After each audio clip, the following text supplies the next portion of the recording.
Bismillah, peace be with you. Thank you for joining me. Today's video is just going to be me sharing kind of a philosophical exploration, I guess, maybe a personal philosophy, just some things that I've been compiling for a period of time and how I'm trying to understand a complex world. Bismillah, I began with in the name of God. I am a Muslim, so that has some bearing on this, but this is going to be more of like a open source kind of big picture take on the big set of ideas that are out there right now. So breaking this into three main parts, we have the Vedantic school. I am associating with the number 0. The Abrahamic school, I'm associating with the number 1. And infinity, I'm associating with the sort of Greco-Roman Pythagorean school.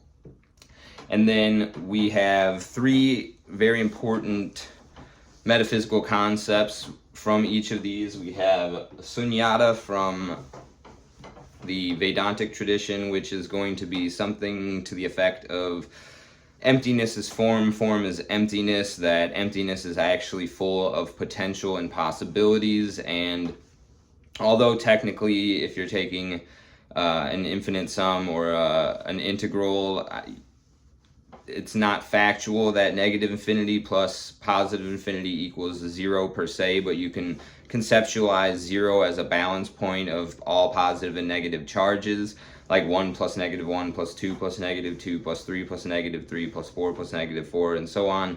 So Sunyata is that concept that, you know, why is there something rather than nothing is almost a category error in the sense that nothing is everything at rest and everything is nothing in motion. So like ex nihilo is like nothing is the substrate from which creation arises, like potentiality, sunyata. So that's going to be the main concept from the Vedantic school. From the Abrahamic school, we have Tawheed, and that's basically that God is one in a monotheistic sense. He's not a tripart God like a Vishnu, Shiva, Krishna sort of thing, or a Holy Trinity in Christianity. And I'm not trying to disparage these schools of thought. I'm just saying that the way I've been organizing my thought process, like as a Muslim, Tawheed is kind of like the sense that God is the absolute cause of everything, and like that what we see as causality in the world is actually somewhat of an illusion, and that God is the actual agent that's making things happen at any point. And a way that you can kind of conceptualize this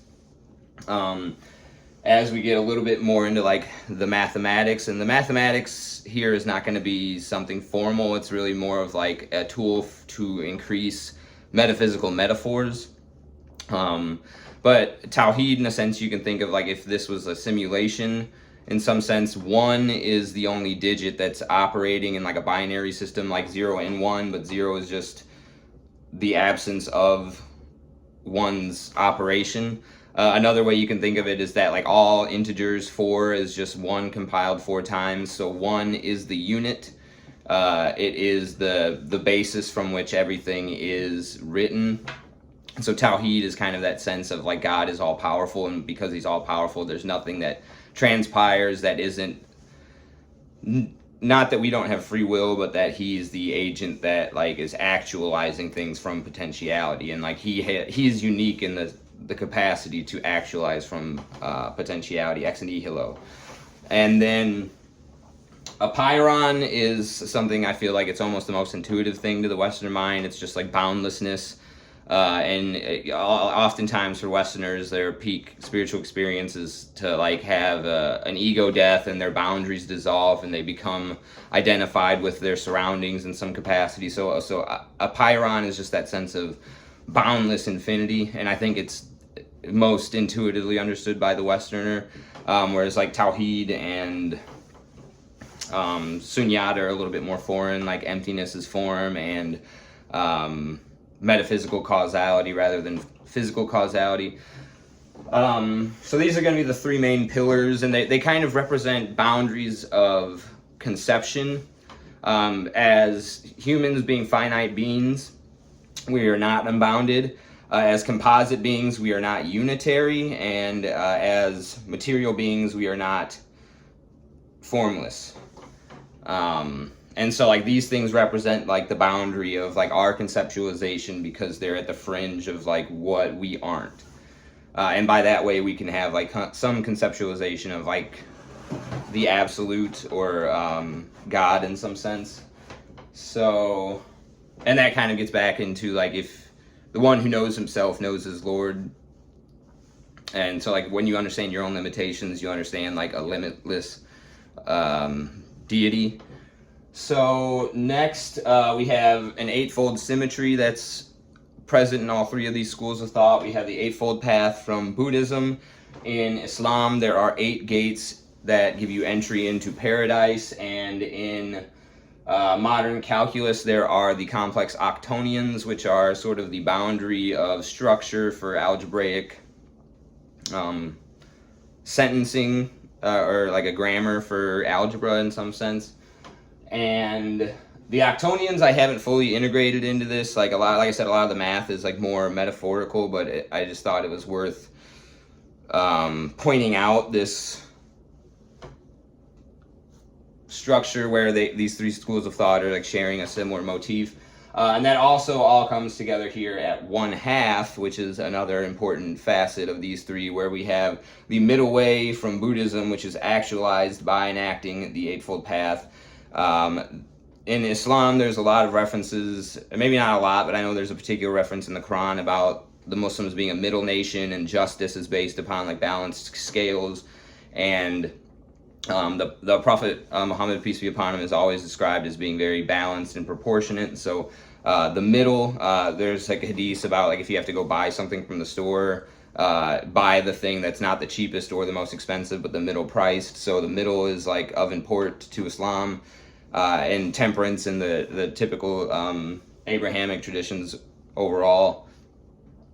And then the 1/2 is also the location of the critical line for the Riemann zeta function, which again I haven't fully integrated into the metaphysics, but I think it's an important note to tie in some of these themes later on. And in some sense, this 1/2 is sort of like the axis mundi. It's the thing holding up all of creation in some degree, because it's the way in which, if we are created out of ex nihilo, we're nothing, and the infinite unit is what is communicating with us. The 1/2 is the point where there's a meeting point, 1 plus 0 divided by 2, 1/2. So like you have that important facet of the middle way here being like an axis mundi where heaven and earth conjoin.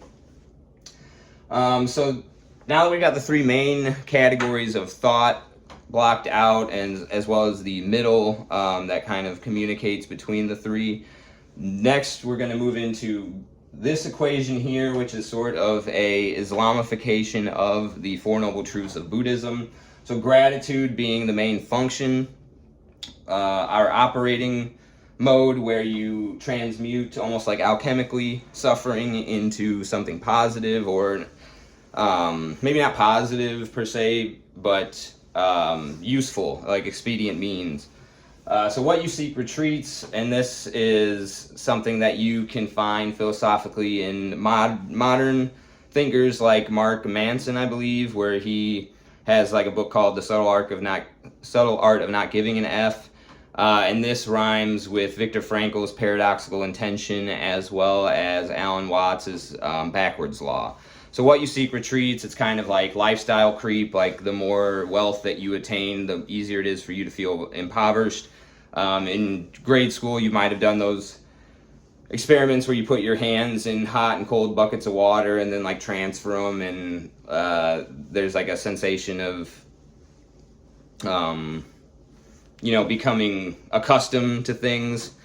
So what you seek retreats, the same thing is also true in a spiritual sense, because if you go out seeking God, you've conceptualized God and then thus limited him, because if you set him as a parameter by which you are moving toward, you've already set up an idol. The interesting thing though is that like if you are sincere in that pursuit, the idol is the thing that retreats, and then the actual absolute is like what arises out of that. So what you seek retreats is not to say that seeking you shall find is not true.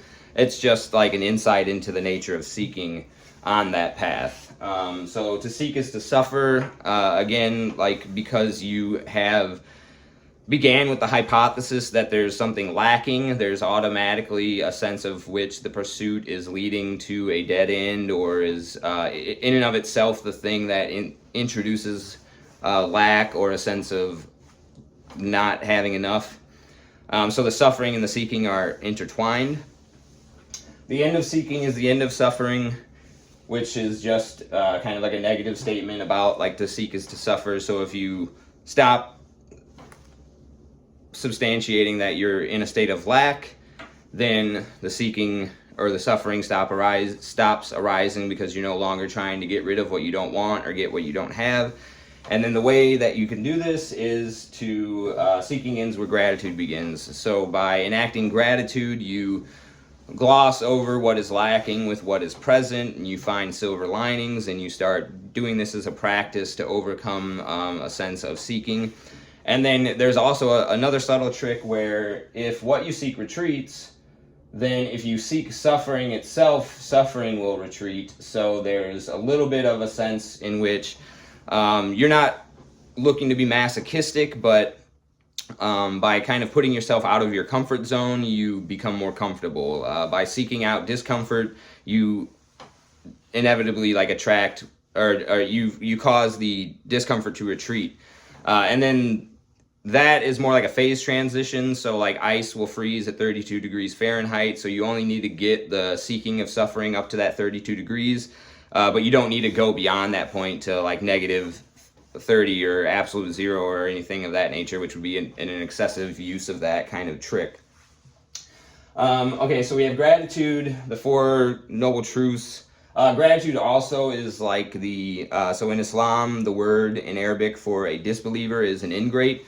So belief and gratitude go integratedly with the Abrahamic concept. So, you know, trying to unify the Vedantic and the Abrahamic schools, we have the gratitude-focused Four Noble Truths. And then over here, like I said, this is the area where I'm the weakest currently. It's a lot more metaphorical than formal, but understanding we have over here, because to me, understanding is very well articulated as what I feel in mathematics they call analytical continuation. And it's where you can take the role or performance or behavior of a function in like a certain graph and then translate it to like a rotated graph. So if you're like in an XY axis, you can rotate it into a different like imaginary dimension and see how it performs differently in that domain. And so understanding being analytical continuation is like you are analytically continuating yourself into someone else's shoes. Putting yourself in someone else's shoes is a form of understanding. And so mentally, like we're trying to analytically continue the whole existence currently, but namely with others in particular, we want to show understanding and try to see how our minds might function within their domain. And then we also have just what would seem to be the simplest equation, -1 + 1 = 0. This is going to be really important. It obviously ties together two of our big players here and highlights the simplicity of this framework. But then we start to kind of cascade into what this entails. We have e to the I pi + 1 = 0. So e to the I pi equals -1, so really this is just a translation of this, but this is actually considered the most beautiful equation in all of mathematics, largely considered. So really the most beautiful equation is -1 + 1 = 0, which is Euler's identity + 1 = 0. And from this, this next equation here, this is more of like a mathematical koan, so this doesn't actually work in real math, but it's sort of the mental picture that allowed me to break into some of the mathematical metaphors here. But this is a symbol that represents all real numbers, And this here is a indication in these squiggly brackets that the number 1 has been removed from the line of real numbers. And then we have that removed point at 1 being added back and then causing a state of balance to be reinstated into the number line, the real number line. And this was a picture that occurred to me because if we think of God as being, or like the one true God, not that like any of these things are God, these are not like, they would be like names of God, like Al-Rahman, like the most merciful, like, so these aren't actually God's essence. They're really more of, like I said, boundaries of our thought, because of our boundedness, our composite nature, and our material nature.